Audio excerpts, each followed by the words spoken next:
from Surah An Nisa, verse number 70. A'udhu billahi minash shaitanir rajeem. Wa man yuti Allaha war rasula fa ulaika ma'al ladzina an'ama Allahu alaihim minan nabiyyina was siddiqina was shuhada'i was salihina wa hasuna ulaika rafiqa. And whoso obeys Allah and his messenger shall be among those on whom Allah has bestowed his blessings, the prophets, the truthful, the martyrs, and the righteous, and an excellent company are they. Also, Ahmediyya say this promise is for the life to come and not related to this life. So could you put some light? And this promise is for the life to come and not related to this life. So what belongs to this life then? Those who believe in Rasulullah sallam and obey him. Is there nothing for them in this life? Where is it mentioned?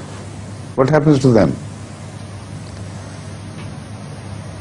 It's very stupid of such people who relate this ayah entirely to the life to come.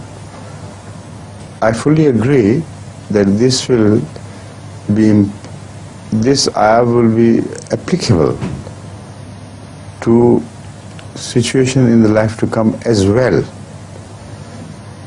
But first of all, it should have applied here. Those who obeyed Hazrat Muhammad Rasulullah and Allah in all sincerity, if they are not granted any reward here on earth, how can they hope to get any reward in the hereafter? Man kana huwa ama fi hadhihi dunya Man kana fi hadhihi ama fahuwa fil akhirati ama.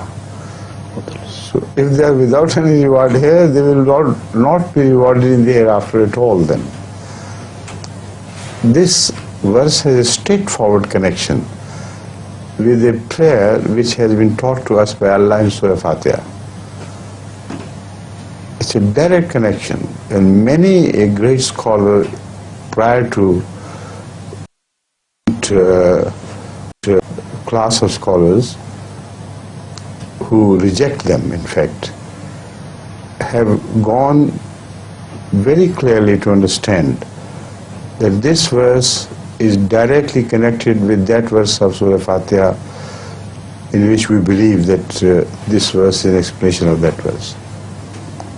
What is that verse? Ihdina siratal mustaqim, siratal ladzina an'amta alayhim. Shows the path of those on whom you have shown your rewards. An'amta, rewards, an'amta alayhim. Now, does this prayer go in vain altogether? Is there no effect of this prayer? Allah has taught us this prayer and has already rejected it, while the Surah Fatiha goes on to build the case by telling us Siratal Lazina An'amta Alayhim Ghairil Maghdubi Alayhim Waddallin. Show us the path of those on whom you have shown your favors. So who are those An'amta Alayhim? And what is intended by praying that show us their path? Do the ulama think that the show us their path means they remain outside the path and look at the path and see people walking that path, not treading the path themselves? If this is their concept, this is the most stupid thing I've ever heard about the Quran and things. They do not open their eyes, they do not understand what it means.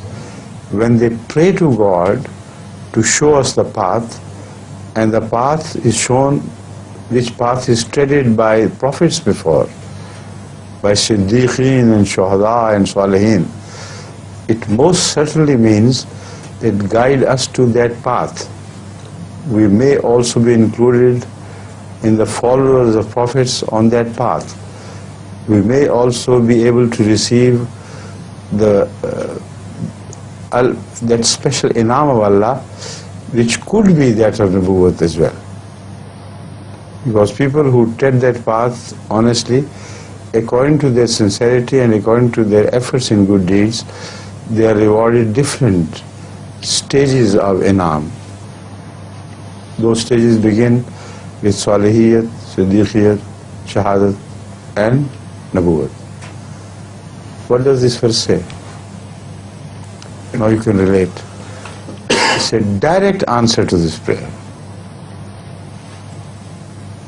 The path is shown in exactly those terms of Munam alayhim.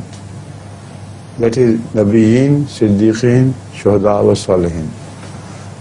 So if this is not to be rewarded, what was the purpose in teaching us this prayer?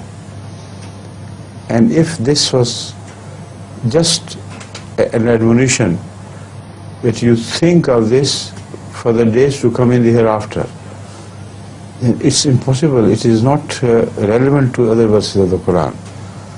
As you said, if somebody is blind here, he would get up, rise as blind in the hereafter. So all these things indicate that this verse is definitely an answer to the prayer taught to us in Surah Fatiha, which is for this world first and will apply to the hereafter only when we have tread the path in this world exactly as mentioned in Surah Fatiha and in this verse. Now you understand the point? I have made it clear many times before. I have discussed all the possible aspects of this verse, but I am not repeating them because it will be a very long answer then. But this much should be sufficient because I think you're interested only to find out this this aspect of the verse, right?